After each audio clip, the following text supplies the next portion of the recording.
My name's you guys Nathan. Don't need to go anywhere, right? Yeah. I wasn't raised in the church. My mom, my stepdad, my mom was a bad Mormon. My stepdad was a bad Catholic. And they got married and had some kids, my little sisters. And we grew up in Lake Elsinore. And I got into a lot of trouble out there and everything. But they split up. My stepdad ended up dying from alcoholism. My mom went off with some bikers to Arizona, so I got shipped to my grandparents' house up in Whittier, California. And I was starting to get in trouble there. And they, when they came out from Missouri, they met with the missionaries in Norwalk, became members of the church, raised their kids in it, kind of. They weren't hardcore. Like he's saying, ask the questions to see how dedicated they are. And they really weren't. And so once the kids were out of the house, they stopped going. Now I'm back in the house. Nathan needs some religion. So they had the missionaries come on by, go through the first 6 lessons with me. Sure, I'll get baptized. And I was baptized in the church. I think I was 15, maybe 16 years old. And I met a lot of the other Mormon kids, which were really bad kids. And they weren't this golden bunch of kids that you think they would be. But there were some really good kids there, but there were a lot of bad kids. And I kind of hung out with the bad kids, got in even more trouble, and was thrown in jail for some things here and there. And then I finally got really sick. I got bronchitis pneumonia. And I came home, gave it to my grandfather, and then he died from pneumonia about a week later. And I knew that I was God's enemy. I knew the truth. You know, we went to church every once in a while. I knew I was in big trouble with God for what I was doing. So I totally dedicated my life to God. I wanted to know God. I wanted to be on his team. I wanted to be the #1 disciple. And so I jumped in with both feet to the Mormon church, because that's the only true church. That's what they tell you week after week after week after week. My grandfather, I looked up to him, and he told me that was the true church. So I jumped in and got involved with every single thing I could. I started hanging out with the missionaries, going to house visits with them, visiting the sick, went to the temple, got baptized for the dead. I had a temple recommend. I was a great Mormon and for a while. And then I was going to join the army, and I said, nope, I'm going to put that on hold. I'm going to go on my mission first. So I started preparing for my mission. And in preparing for my mission, I used to sneak into Biola, the Bible Institute of LA, because it was really close to our house, to find out what the born-againers were teaching and what they believed. And they said that was the #1 target group. They preyed on born-again Christians because they had most of the truth, but not all of it. And as Mormons, we had the full revelation. We knew everything. We filled in all the gaps. They kind of appealed to your need for secret knowledge. We know something you don't know. You know, we have a full revelation. We have more stuff. We have the true gospel. Yours is corrupt, like Jason's been sharing. The Bible's corrupt. You can't trust it. And here we are. We have it. And Joseph Smith and all that stuff appealed to you. And it's a great group of people. Everybody cares for each other. If I were to lose my job, they would take care of me. They would pay my bills. They would, you know, give me food from the cannery, all kinds of things. They really take care of their people. They have a lot of great things, like Jason was saying, that we can kind of relate to and even give them a high five on the way they take care of their people. But as I was sneaking into Biola, I met a girl through some high school friends that I knew, and I was out fishing one time, and she says, hey, would you want to go to church with me? I'm like, sure, I'll go to church with you if you go to church with me. And so like the whole thing, Jason was talking about swapping, and great. So I went to their church, and it was like a Calvary Chapel. Are you guys familiar with Calvary Chapel? I mean, full-on band. Mormon church is this pipe organ. It's brutal. And so there was a full-on band, guitars. I was like, oh, this is really cool. And but the whole time I was sitting there, as a Mormon, I'm self-righteous because I have the truth. I have had hands laid on me. I had my patriarchal blessing, you know. And the guy teaching, I looked at him and thought, that guy has no authority to teach God's word. He's just another guy. Here he's paid clergy. You know, they really look down on all those things because they're all volunteers and no one's as good as us, and they have that self-righteousness.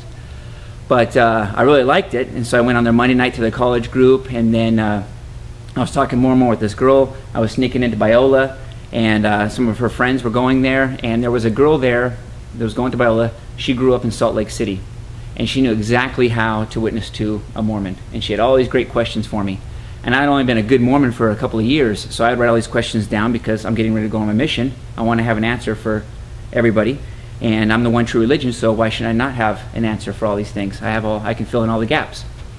And so I'd write all these questions down. I would go sit with my bishop once a week and ask him all these questions. Hey, what about this? What about blood atonement? What about polygamy? What about the massacre? What about, and they had all these questions.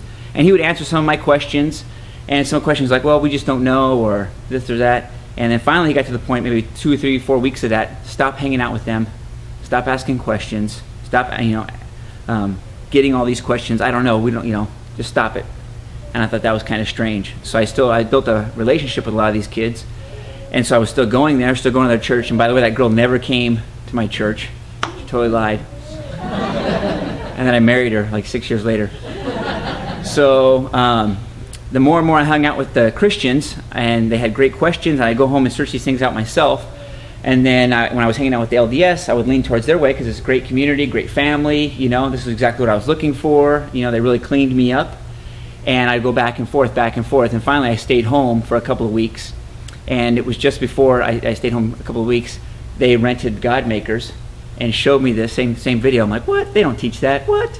And like you said, it's science fiction, and the animation was kind of cheesy and all that. It's on YouTube if you guys want to watch it. And they laid all these things out about Heavenly Father coming and having relations with Mary to produce Jesus and all these other things. And I thought that was crazy. So again, I started looking these things up, and yes, it's true. So once I began to study, once I was challenged to study, then I studied my way out. And you'll hear that a lot with ex-Mormons, is they studied their way out. Like Jason's saying, you put that pebble in their shoe, and they get enough pebbles in their shoe, they're going to stop and take the pebbles out of their shoe and kind of really want to know these things. And so about 2 weeks of that, I stayed home, and I just studied and prayed and fasted, and the Lord was like, the LDS is not the true church. And they gave me another little tract called the Mormon Mystique, I think, and it compared Bible verses versus the Book of Mormon, and it was black and white, completely different, And if God was the same yesterday, today, and forever, why does he change his mind so much with the LDS church? Every time a new president came in, yes, you can do this, no, you can't do this anymore. And they would change their mind a lot, and I always thought that was kind of fishy. So a couple weeks of that, I called Gina and some of our friends and said, hey, I want to go to the Harvest Crusade.